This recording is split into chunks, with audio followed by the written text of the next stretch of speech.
Support for Entrepreneurs Enigma and the shows in the Marketing Podcast Network is provided by Active Campaign. If you're looking for a way to grow your business, you need to check out Active Campaign. It's a powerful marketing automation platform that can help you increase your sales, improve your customer service, and build stronger relationships with your customers. With Active Campaign, you can create and send email campaigns, manage your leads and customers, create landing pages, set up automated workflows, and track results, all on one approachable platform. Active Campaign has more than 10,000 five-star reviews on G2 from happy users. Preview Me is one. They're a B2B software company that uses Active Campaign to send their prospective customers highly visual and personalized emails as they progress through the CRM stages, such as completing a demo. This has increased their click-through rate 96%. If you're serious about growing your business, you've got to check out Active Campaign. Try it today for free and see how it can help you achieve your goals. Now, for a limited time, Active Campaign is offering you, the listeners of Entrepreneurs Enigma, a chance to double your contacts for free when you sign up at activecampaign.com/activate. That means if your email list is 10,000 contacts, you only need to pay for 5,000, or you can pay for 10,000 and get an extra 10,000 totally free. Personalize your customer experience. Do it with automation. Like the 185,000 businesses that have an Active Campaign. Go to activecampaign.com/activate to sign up today. activecampaign.com/activate. Terms and conditions apply. Entrepreneurs Enigma is a podcast for the ups and downs of entrepreneurship. So the wins and the fails that we all face being entrepreneurs, how we learn from adversity. Every week, I talk to a different entrepreneur with a story to tell. I'm Seth Goldstein. Come with me on the journey. This is Entrepreneurs Enigma. Let's get started. Hey, everybody. Welcome to another edition of the Entrepreneurs Enigma podcast. I'm, as always, Seth, your host, your humble host. I am here today with Will Sachs, the founder of Fulcrum Venture Accelerator. Might be eventually become Fulcrum Accelerator, but we were talking about it in the pre-show. Right now, it's Fulcrum Venture Accelerator. He is based in Nashville, Tennessee, but his team is in between there and Boulder. He is a serial entrepreneur. He drove a solar car from Chicago all the way to Los Angeles. It must have been sunny the whole way, I hope, or we'll hear about that. So let me bring Will in here, and let's get the party started. Hey, Will, how's it going, buddy? Hey, Seth. Good, man. Good to be here. Thanks for having me. So this solar car, let's talk about that first. How did you run out of battery at some point? Because, I mean, it can't be sunny the whole way from Chicago to Los Angeles. Yeah, we had a very sophisticated battery system and battery management system. And we would look at the weather. So if there wasn't going to be that much sun, we would drive slower until the sun came back out, and then we'd speed back up. Oh, that's clever. Yeah, just so it's kind of like a normal electric car. Exactly. You don't have to do a solar, as much, but you kind of like, all right, I'm not going to speed today because I have to get to Wawa. At least in Philly, Wawa is where they have all the outlets for people to charge. Wawa. It's Wawa. It's our convenience. It's like our 7-Eleven. It's very big. In Australia, they call the outskirts or whoop whoop. Whoop whoop. Yeah. Wawa. Wawa is a Native American term, and then there's actually a town in Pennsylvania called Wawa, and that's where they founded Wawa, the convenience store. And a new Wawa literally just opened up today, around half a mile from my house. So we have 3 in my town.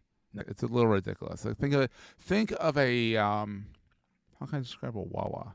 Describe a 7-Eleven on steroids. That's pretty much what it is. Okay. I mean, it's fun. They have like a food area, like build your own area for food. It's pretty cool.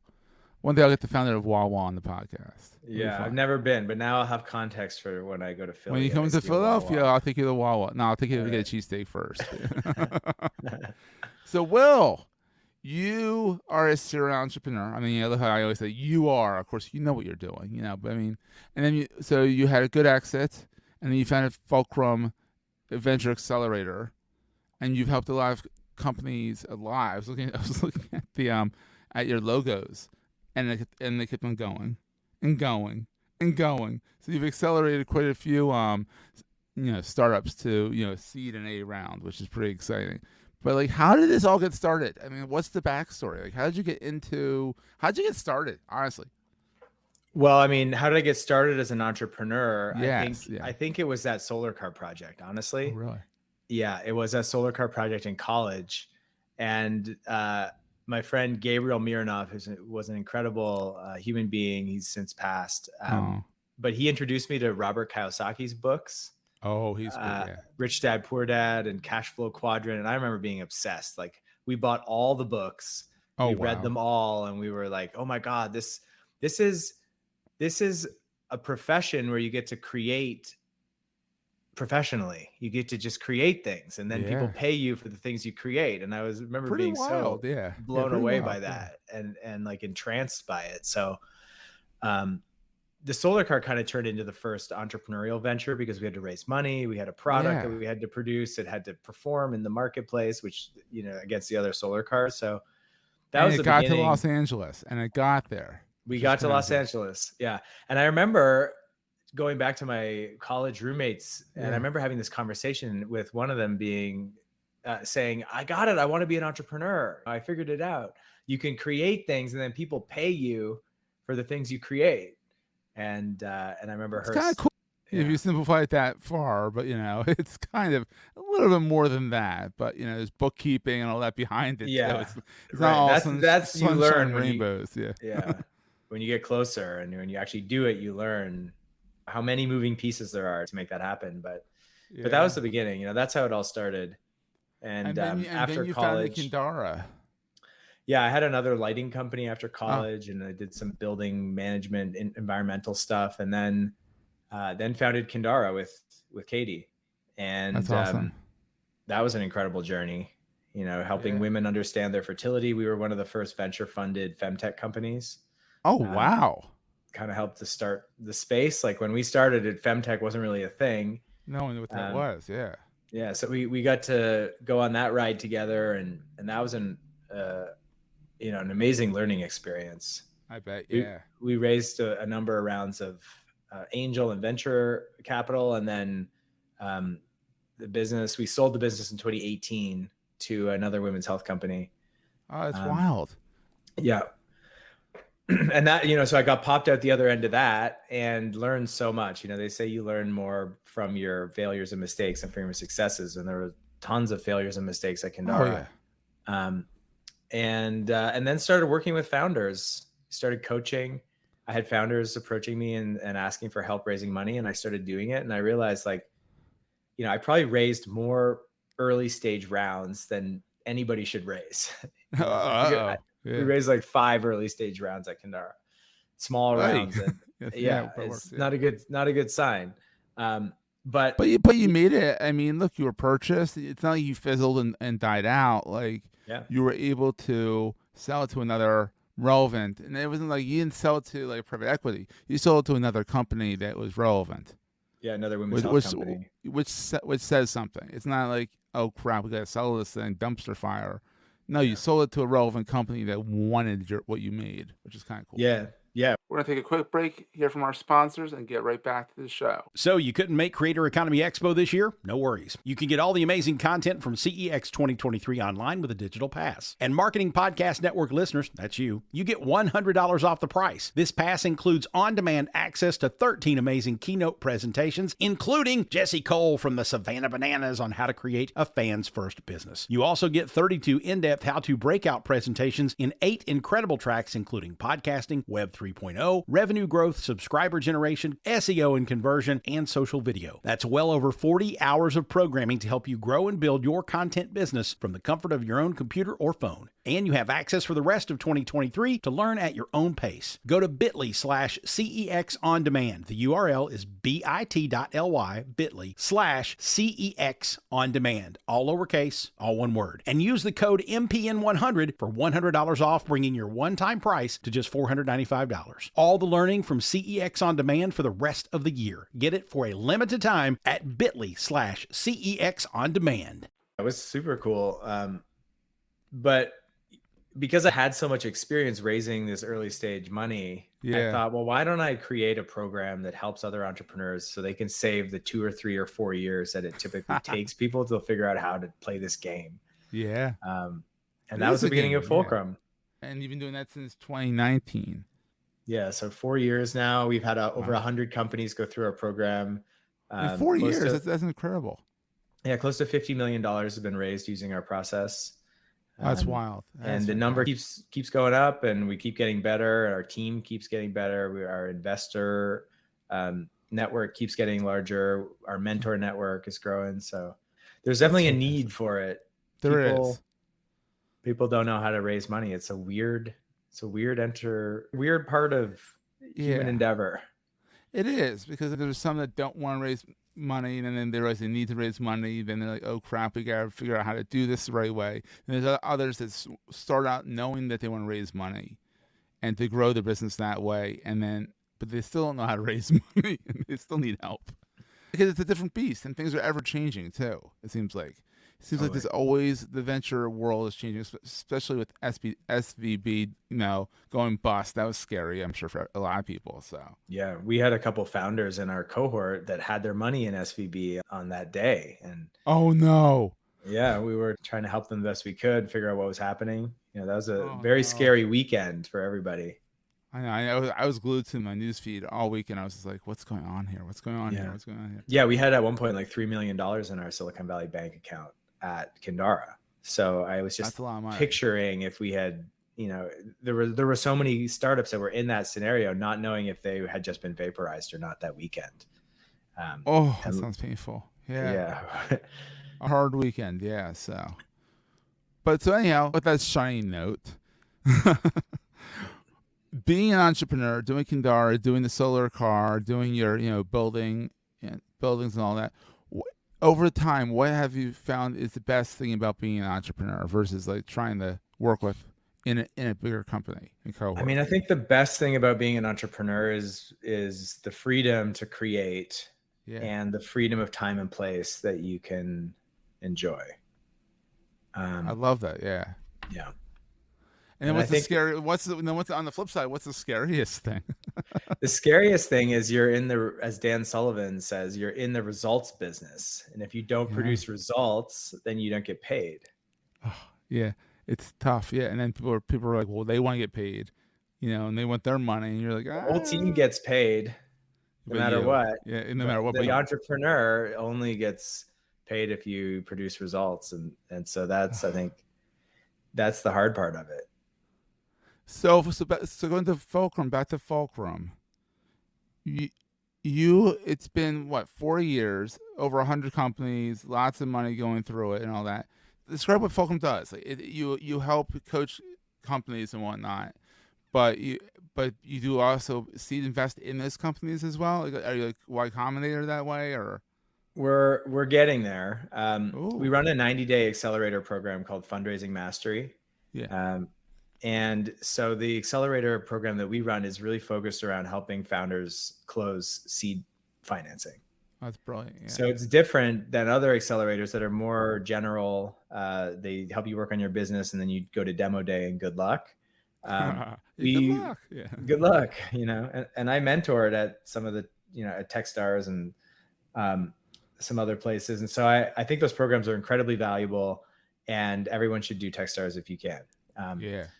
And they don't really teach founders how to run a fundraising process and how to do it effectively and efficiently, and what the steps are to follow. So I noticed this after having mentored at Techstars and working with other founders. There's just this gap in the market for founders who had been successful. They're building cool companies that have potential, but they don't know how to fundraise. And so they're struggling. And sometimes these companies would go under. And I would see this happen and think, this is a travesty, because this was a good company, but this founder just didn't know how to raise money. It didn't need to happen. It didn't need to go under. Yeah. It didn't need to go under. Right. So that was the genesis of Fulcrum. And we work with companies that we think have potential and that we're excited about. And we do take a small piece of equity as part of our accelerator program. It's a lot smaller than Techstars. But in that way, we invest in the future success of our founders. You have some skin in the game, which is nice. Yeah. Part of the way we get compensated is through equity. And so, we've got some companies that are in Series A stage now, and hopefully soon we'll have companies in Series B and and we'll get our first exit eventually. That'd be exciting. Yeah. But that's the model. It's really sorting through all the companies in our universe every quarter and finding the top 15 to 25 that we feel excited about, and then taking them through a program together where we teach the founders exactly how to architect a raise and to raise more money from better investors on better terms in a shorter amount of time. Oh, I love that. That's awesome. So what is the most important thing to carry with you all the time? As a founder raising money, you mean? Or in this, you in general? As an entrepreneur?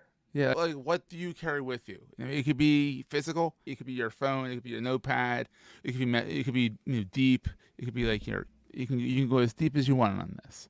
Yeah, for me, it's probably say the vision, my vision. So I've got a very crystal clear vision for Fulcrum and what I want it to become, and a crystal clear vision for my life and what I want in my life. And as I've gotten older, I've realized that you can't control life, but you can vibrate at a certain frequency.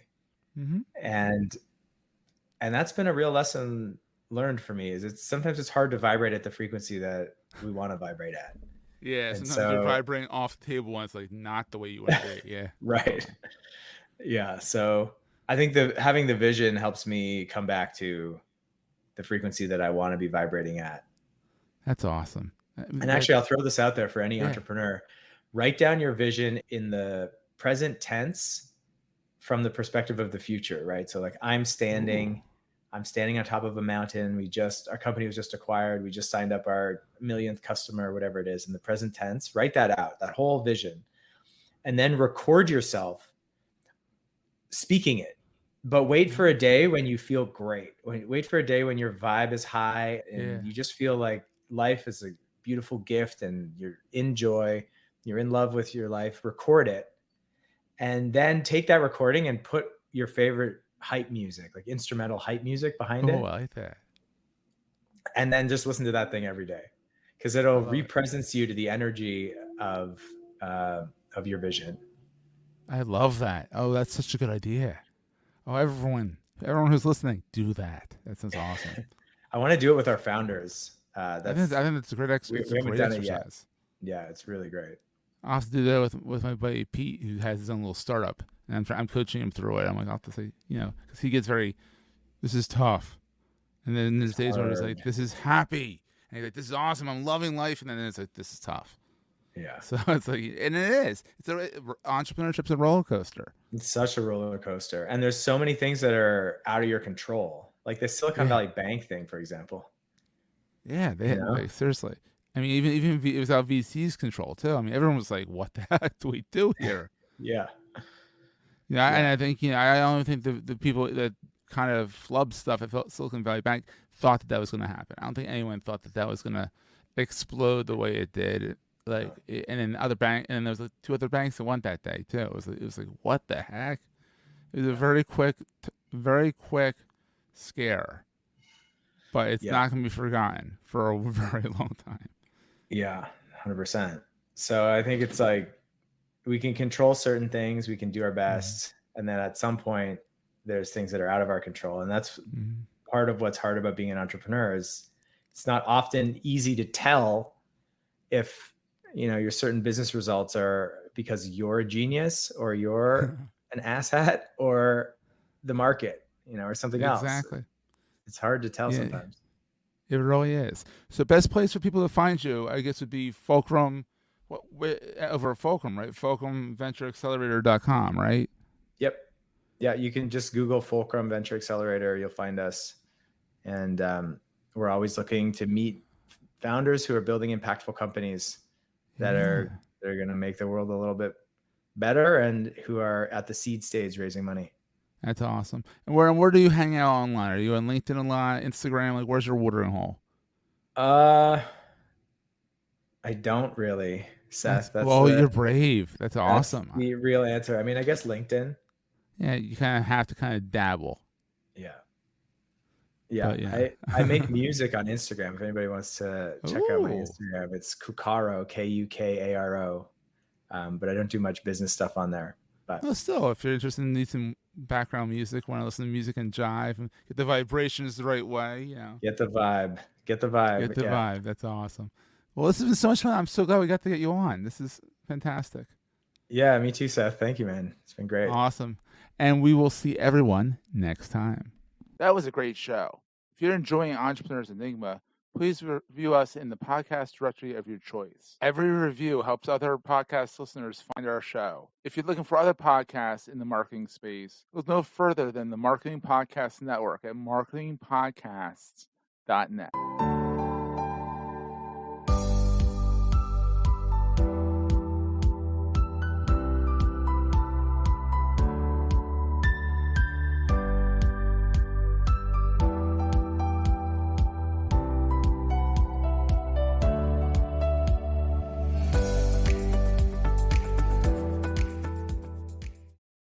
Goldstein Media hopes you have enjoyed this episode. This podcast is one of the many great shows on the MPN Marketing Podcast Network. You may know you're listening to this show along the Marketing Podcast Network, but did you know there are other great shows on MPN to help your business? Sarah Panous hosts a great podcast called Marketing with Empathy. Sarah, tell us what these fine folks will get when they listen. Marketing with Empathy is a weekly podcast, and it's designed for brand content marketers who want to connect with their audiences through storytelling and are looking for help to do it better, plus enjoy that recognition, growth, and just joy that comes from creating great work. Awesome. Where can people subscribe? Yeah, head on over to marketingpodcast.net and you will see the Marketing with Empathy show there. Otherwise, wherever you listen to podcasts, you'll find Marketing with Empathy. You heard her. Go subscribe. This podcast is heard along the Marketing Podcast Network. For more great marketing podcasts, visit marketingpodcasts.net.